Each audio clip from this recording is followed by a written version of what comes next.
Drone പരിശോധന ഇപ്പോൾ നടന്നതായിട്ട് അറിയുന്നു. അതെ, ഈ റോബോട്ട്സ് വരുമെന്ന് കേൾക്കുന്നു. അതെ, അത് രണ്ടും ഡ്രോൺ ഓൾറെഡി ഇവിടെ ഉണ്ട്, റോബോട്ടിന്റെ അറേഞ്ച് ചെയ്തിട്ടുണ്ട്.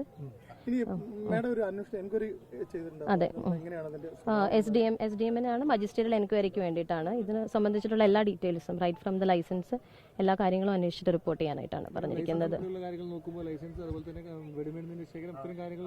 എല്ലാ കാര്യങ്ങളും നോക്കിയിട്ടാണ് റിപ്പോർട്ട് തരുന്നത്.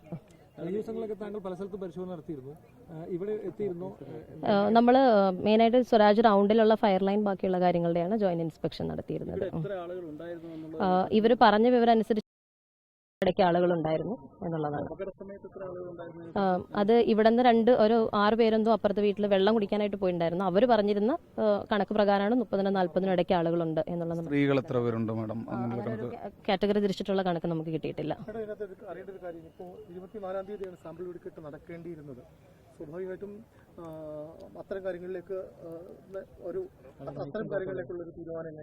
നമ്മൾ നിലവിൽ ഇപ്പൊ എന്താന്ന് വെച്ചാൽ നമ്മുടെ ഇമ്മീഡിയറ്റ് പ്രയോറിറ്റി എന്ന് പറയുന്നത് ഇവിടെ ഇനി ആരെങ്കിലും ഒക്കെ കുടുങ്ങി കിടക്കുന്നുണ്ടെങ്കിൽ അവരെ രക്ഷപ്പെടുത്തുക എന്നുള്ളതാണ്. ബാക്കിയുള്ള ഒരു കാര്യങ്ങളെ കുറിച്ച് നമ്മൾ പ്രത്യേകിച്ച് ഇപ്പോൾ തീരുമാനങ്ങളൊന്നും എടുത്തിട്ടില്ല.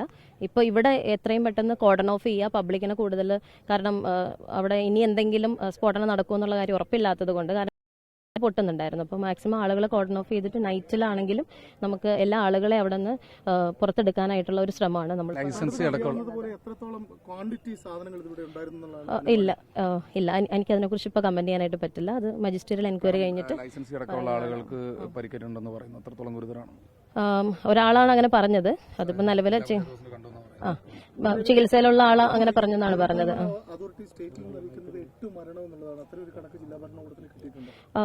അവിടെ കാരണം കുറച്ച് ബോഡി പാർട്സ് ഒക്കെ ആയിട്ട് കിട്ടിയിട്ടുണ്ട്. അപ്പോൾ പോസ്റ്റ്മോർട്ടത്തിന് ശേഷമാണ് അവർ കറക്റ്റ് പറഞ്ഞത്. അപ്പൊ അടുത്ത് പറഞ്ഞിരിക്കുന്ന നമ്പർ ഇപ്പോൾ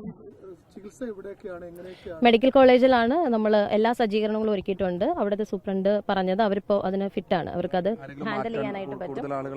അല്ല, നമ്മൾ ബാക്കി എല്ലാ ഡോക്ടേഴ്സിനെ തിരിച്ചു വിളിച്ചു വരുത്തിയിട്ടുണ്ട്. അത് കൂടാതെയാണ് പാലക്കാട് നിന്ന് എറണാകുളത്ത് നിന്ന് ഞാനിപ്പോ പറഞ്ഞ എക്സ്ട്രാ ടീം. നമ്മളിപ്പോ ഒരു കൺട്രോൾ അടുത്തുള്ള വില്ലേജ് ഓഫീസിൽ തന്നെ തുറക്കുന്നുണ്ട്. എൻക്വയറീസ് ഒക്കെ വരുന്നത് ഡീൽ ചെയ്യാനും പറ്റും. ഉറപ്പായിട്ടും നമ്മൾ ലൈറ്റ്സ് ഓൾറെഡി അറേഞ്ച് ചെയ്തിട്ടുണ്ട് അതിന് വേണ്ടിയിട്ടുള്ളത്. അതെ, അത് നമ്മൾ കയറുന്ന ആളുകളുടെ സുരക്ഷ കൂടി ഉറപ്പാക്കിയിട്ട് മാത്രമാണ് അതിന്റെ അകത്തേക്ക് ആളുകളെ കയറ്റുള്ളൂ.